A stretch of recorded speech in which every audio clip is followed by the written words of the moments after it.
এখন আমি এই যে পানি দিয়েছি আর দিয়ে দিলাম চিনি। আমি জেলিটা বানায় নিব।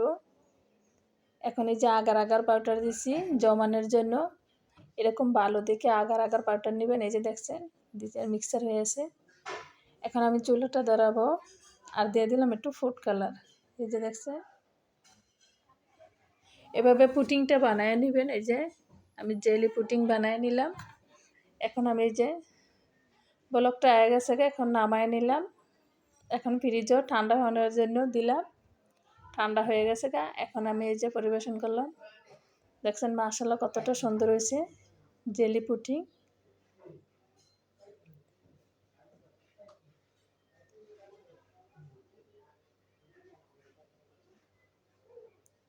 এখন আমি এই যে কেটে নিব।